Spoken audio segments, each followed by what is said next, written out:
تاریخ میں آتا ہے کہ بڑے بڑے اجلہ صحابہ جب اس دنیا سے رخصت ہونے لگے، امام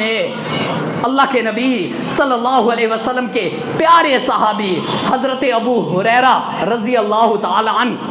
جن کا نام عبداللہ یا عبد الرحمن ہے، اور صحابہ میں سب سے زیادہ حدیث روایت کرنے والے 5384 حدیث کے راوی حضرت ابو ہریرہ، جب موت کا وقت قریب آیا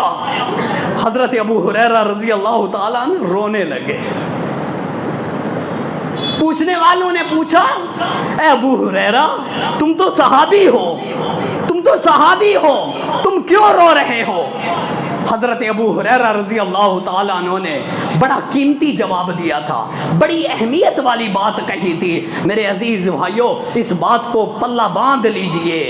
ہم اور آپ تو کچھ نہیں دین کے لیے کرتے، لیکن انہوں نے بھوکیں برداشت کی، انہوں نے پریشانیاں اٹھائیں، انہوں نے تکلیفیں اٹھائیں، انہوں نے مصائب اٹھائے، انہوں نے بڑے عجیب و غریب حالات سے وہ گزرے۔ حضرت ابو ہریرہ رضی اللہ تعالیٰ عنہ نے جواب دیا، کہا میں موت سے گھبرا کے نہیں رو رہا ہوں، میں موت سے نہیں گھبرا رہا ہوں کہ مجھے موت آ رہی ہے لہٰذا میں اس سے گھبرا کے رو رہا ہوں، میں تو اس لیے رو رہا ہوں کہ اب میرا آخری وقت ہے، میں جو اپنے رب کے پاس جا رہا ہوں پتہ نہیں میری آگے کی منزل کیسی ہے۔ یہ کون کہہ رہے ہیں؟ اللہ کے نبی کے صحابی حضرت ابو ہریرہ رضی اللہ تعالیٰ عنہ۔ میرے عزیز بھائیو، ذرا ہم اور آپ بھی سوچیں کہ ہم نے اس دن کے لیے کیا تیاریاں کی ہیں، کیا تیاریاں ہمارے پاس ہیں، ہم اور آپ نے کتنی نمازیں پڑھی ہیں، اللہ سبحانہ و تعالیٰ کی کتنی قربت اختیار کی ہے۔ یہ وقت ہمیں تیاری کا ملا ہوا ہے،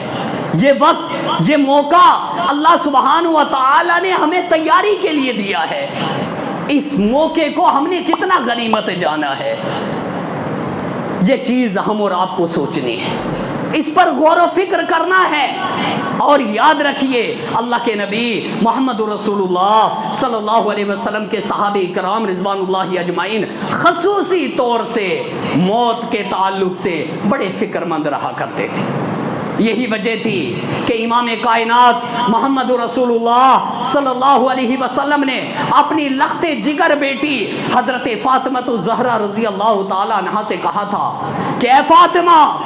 دنیا میں جو کچھ تو مانگنا چاہتی ہے مانگ لے، لیکن کل قیامت کے دن اللہ سبحانہ و تعالی کے سامنے رب العالمین احکم الحاکمین کی عدالت میں کوئی ایسا سوال نہ کرنا جس کا جواب میں نہ دے پاؤں۔ میرے عزیز بھائیوں،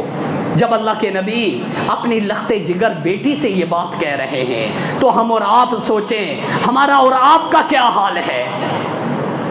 کتنی ہم نے نمازیں پڑھی ہیں، کتنا قرآن کریم کی تلاوت کی ہے، کتنی ہم اور آپ کو اس قرآن سے شوق ہے، کتنی محبت ہے۔ اللہ اکبر، یہ قرآن بڑی عظمت والی چیز ہے، بڑی پیاری چیز ہے۔ اللہ کے نبی محمد رسول اللہ صلی اللہ علیہ وسلم نے اس عظیم عظمت والی کتاب کے تعلق سے کہا کہ یہ کتاب پڑھنے والا، اس کتاب سے جس کا دل لگا ہوا ہے، یہ کتاب کی وہ آیتیں، قرآن کریم کی وہ سورہ کل قیامت کے دن اس بندے کے لیے سفارش کریں گی۔